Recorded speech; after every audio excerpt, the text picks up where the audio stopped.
Monday night, the start of something beautiful. You wouldn't be Ally McBeal, would you? Monday nights from 9 on E4, the new entertainment channel from Channel 4. E4 is available in most basic channel packages on digital, satellite and cable TV. To make double sure you're getting it, check Foretel page 370 or call your operator direct. Next on 4, Daisy's freaked out by an interview and Tim's spaced out after a night on speed.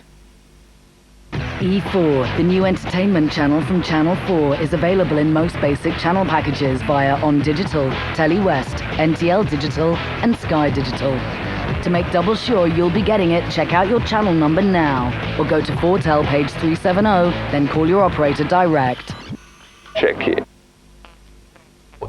Reached en masse proportions. One of the interesting things was the ecstasy and the use of that drug acted as this kind of pacifier and really kind of created this sort of love generation thing. It's difficult to know whether ecstasy actually changed British society for good, but I'm sure it's no coincidence that football hooliganism vanished overnight in 88 and 89.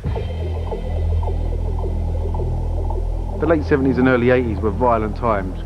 Gangs, not just football, but council estate gangs, political gangs, all sorts of gangs were around.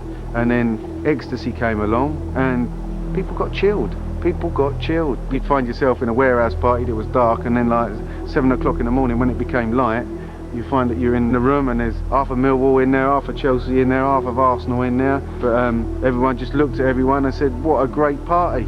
And then violence sort of declined because people were just too busy having a good time to think about anything else.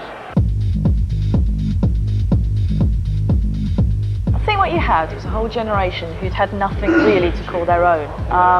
Since punk, there hadn't been a big musical movement. So I think for a whole lot of people, they felt they'd found something that gave them an identity, that made them part of a big gang, and also it was a hell of a lot of fun.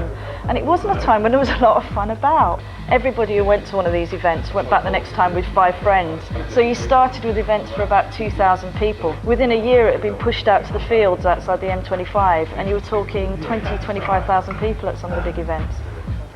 I was sitting in a pub on a Sunday afternoon. I got talking to a chap that told me it was really hard to find places to put these raves on. And at that point, I kind of thought, hang on, I know about 50 or 60 plots of land. And a little light went on in my head and just went, opportunity.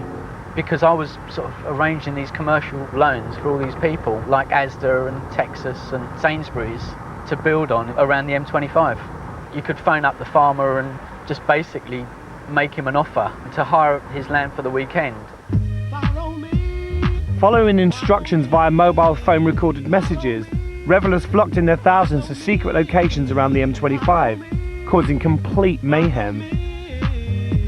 My first experience as pay parties as the commander of a very large area that was surrounded by the M25 was an unusually large amount of traffic up and down the motorways on Friday and Saturday evenings, and this traffic never started until about 11:45 to 1 o'clock in the morning, which was